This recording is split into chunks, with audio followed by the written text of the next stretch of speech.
Hey fam, what up, what up, what up? This is Sean, your book club leader, and I hope you are having a wonderful day.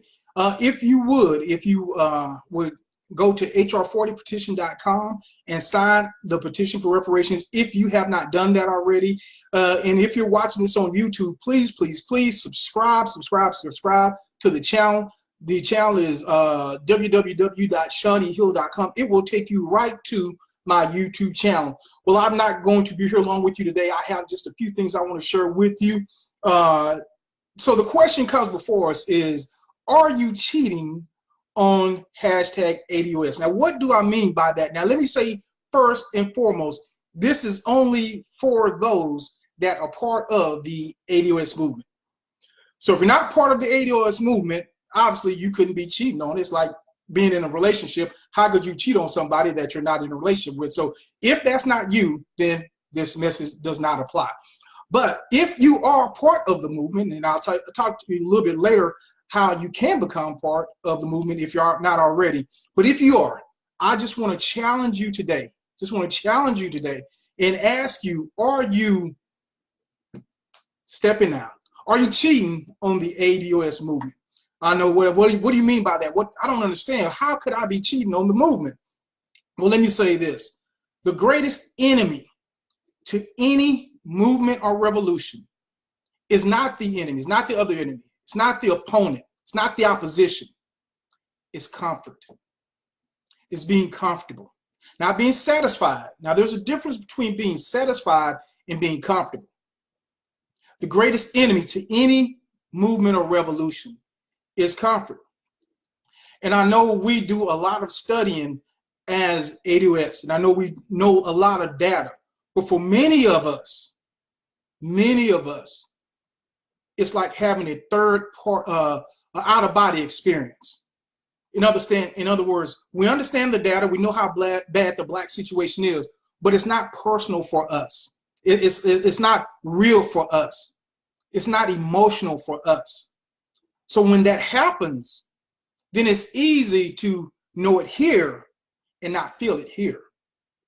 So I can know something, I can see the data, understand the data, but because it has not impacted me personally, because it's not impacted my family, then I really don't feel that passion, that need to move on it. And that is the enemy. That is the opponent. That is who you may be cheating with. Now, I know many of you saying, well, you don't know my schedule. You know, I'm busy. I have family. I have work. I have the man. I have white supremacy. And I understand all that. We all do. We all face those challenges. But what I want to challenge you with today is to tell you that knowledge is not power. Applied knowledge is power. It's not when you learn something. It's not when you know something. It's not when you understand something that you become powerful. It's when you take that knowledge and you apply it. That's when you become powerful. So you can listen to Yvette all you want to listen to. You can listen to every episode, the full length. You can listen to all of Antonio Tone Talks episodes front to back. But if you don't ever take that knowledge and apply it some way, then you're not powerful. It's not powerful. It hasn't benefited you in any way. So what are some ways that I can take, can you give me some examples? What are some ways that I can take what you said and use it? Well, I post every day about calling your congressman. You can do that. That's one way, certainly a good way. You can also tweet them. That's something that's very doable. It doesn't take long. It takes less than a minute. Or you can figure something out. You can do something that's totally your own thing to move the movement forward. And remember, our area of focus is not arguing with other people and Pan-Africanism and all that.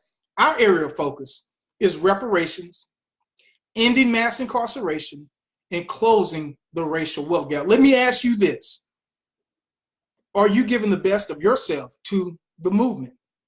See, we all have skills and abilities and things that we can do, things that we can share, things that we can offer, things that we're good at, the other person may not be good at. But if you don't offer those things, then you're cheating the movement. whatever level, whatever you can do, you're cheating the movement. See, we don't have a lot of money, but we have to make up in finances. I mean, in numbers, what we lack in finances. So I want to challenge everybody there. Like I said, I wasn't going to be here long before you today. I just want to challenge you just to ask yourself 2 questions, and only 2 questions. I'll say this and I'll get out your hair. The 2 questions I want you to ask yourself is, what am I doing to support reparations, ending mass incarceration, or helping to close the racial gap? What am I doing? And if you're doing something, can I do more? Is there other things that I can do? Is there another gift that I may have? And as I said before, if you want me to help you figure out how you can plug in, just email me or cue me on Facebook and I'll be happy to help. So I want you to ask yourself today, are you cheating? Are you cheating? Are you a cheater? Are you cheating on the movement? Because we need each and every one of you to plug in, to be part of this movement so we can move it forward. All right, fam, love you. Speaking the truth in love. Share this video. I hope that you have a wonderful day, and I'll talk to you later. Goodbye.